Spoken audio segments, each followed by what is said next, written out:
Hello दोस्तों, welcome to our channel vacancy update. तो पूरा न्यूज़ सुनने के लिए वीडियो को पूरा देखिए ताकि आपको समझ में आए कि बीएसएससी की तरफ से क्या नया आश्वासन दिया गया है छात्रों को। तो जैसा कि आप डिस्प्ले पे देख रहे हैं, बीएसएससी ने दी थोड़ी सी राहत मतलब कि ये कोई कंफर्मेशन नोटिस नहीं है। ये एक ऑर्गेनाइजेशन है जिसके बारे में आप लोग काफ़ी चर्चा सुनते रहते हैं, माँ प्रेमा फाउंडेशन।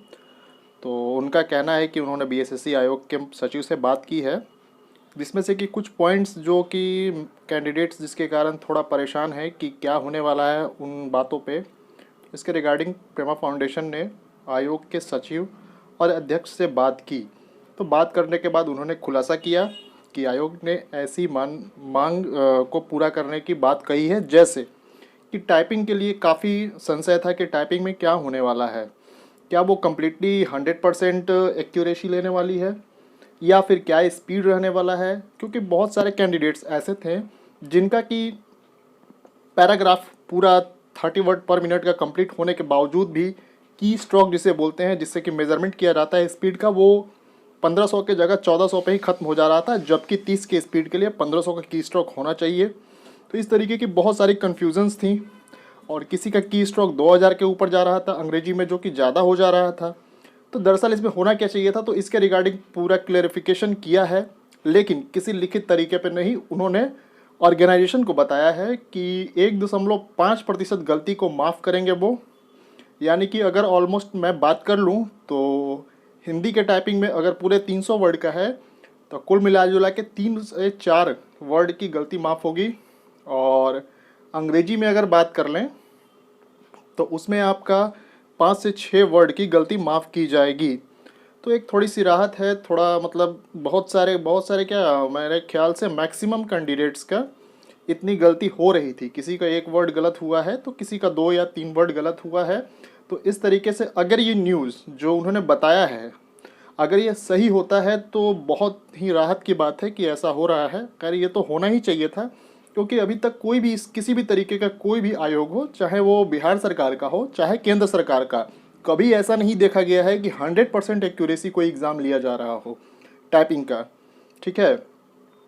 अगर दूसरी मैं बात कर लूँ तो आंसू लिपि का जो लेखन परीक्षा हुई थी उसमें 10% गलती को माफ़ करने का बोला है बीएसएससी ने, कि 10% जो भी गलती होगी वो माफ़ होगा। ये भी बात रही जिनका शॉर्ट हैंड यानी कि आंसू लिपि लेखन है, उनके लिए भी ये काफ़ी राहत की बात रही है। और तीसरी आप पॉइंट देख रहे हैं कि शारीरिक दक्षता परीक्षा में सिर्फ पास या फेल पे ही सिलेक्शन होगा, यानी कि शारीरिक वो तो आप लोग ऐसे भी अंडरस्टूड है कि शारीरिक जो परीक्षा होती है उसमें जो भी टाइम लिमिटेशन होता है उसके अंदर आपको उतना पैदल चलने वाला जो भी वनरक्षी के लिए है, या फिर 6 मिनट में जो 1.5 मील का दौड़ लिया गया है, वो तो आप उसमें जब तक 6 मिनट में क्रॉस नहीं करिएगा तो कम्प्लीटली फेल माने जाएंगे। उसमें किसी तरीके को कोई पैरामीटर नहीं है कि इतना कम पे आपका सिलेक्शन होगा वगैरह वगैरह। वो एज़ यूजुअल जो डिफेंस लेती है या फिर जो रेलवे ग्रुप डी लेती है, यानी कि जितने भी तरीके के फिजिकल्स होते हैं उसी के अकॉर्डिंग इसमें पास या फेल है, उसके अलावा कुछ नहीं। अगर मैं बात कर लूँ तो मीटिंग होगा सोमवार को 6 सितंबर को। तो जैसा कि इसी ऑर्गेनाइजेशन के द्वारा सूचना दी गई थी कि आज या कल, यानी कि 2 दिन पहले ही इन्होंने एक सूचना दी थी कि आज या कल में मीटिंग हो जाएगी और फाइनल जो काउंसलिंग लिस्ट है वो जारी कर दिया जाएगा आयोग के द्वारा।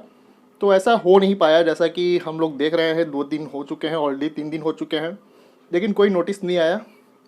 बीएसएससी की तरफ से आया एक नोटिस, वो एक धमकी पत्र था तो वो आया, तो लेकिन काउंसलिंग के रिगार्डिंग कोई नोटिस जारी नहीं किया गया है।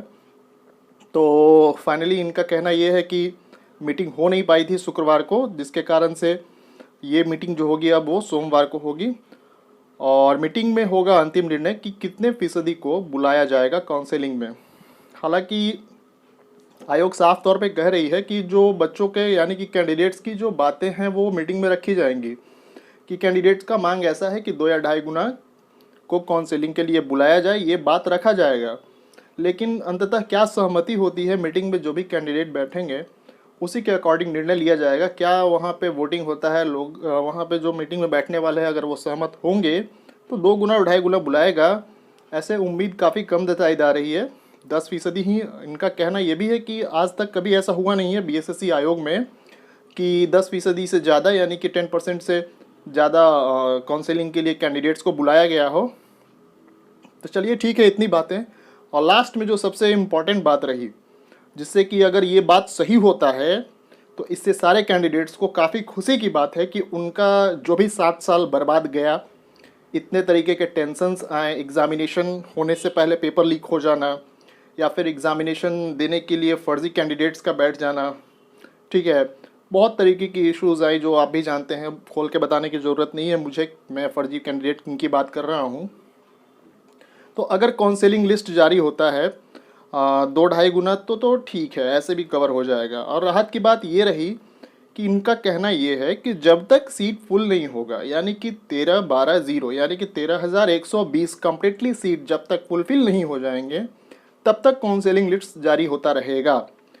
तो अब ये फुलफिल होने का मतलब आप उन सीट्स को मत पकड़ लीजिएगा। अब जैसे कि अब मान लीजिए टाइपिंग, तो टाइपिंग में कैंडिडेट्स क्वालिफाई करना ज़रूरी है 1.5% गलती माफ़ के साथ। अगर क्वालिफाई ही नहीं होते हैं, 30 सीट की अगर मान देवे, एक एग्जांपल है, 30 सीट की अगर वैकेंसी है और क्वालिफाई 1.5% गलती करने के बाद भी अगर कैंडिडेट्स 26 ही हो पाते हैं, तो वो 3 सीट वैकेंट ही रहेगा, उसको नहीं भरने वाला है, क्योंकि उसका जो मिनिमम क्राइटेरिया है क्वालिफिकेशन टाइपिंग का, वो कंप्लीट नहीं हो पा रहा है। उसी तरीके से शारीरिक दक्षता परीक्षा अगर पास होने वाले कैंडिडेट्स की संख्या हो गई उतनी, दैट मीन्स वो रिक्रूटमेंट भर्ती हो जाएगी। अगर वो सीट पे उतना पास नहीं हो पाते हैं, यानी कि जो पीईटी दिए हुए कैंडिडेट्स हैं, दौड़ वगैरह में सफल उतने कैंडिडेट्स नहीं घोषित होते हैं, तो ये तो सीट ऑब्वियस सी बात है कि खाली रहेगी, क्योंकि उसके पास कैंडिडेट नहीं है।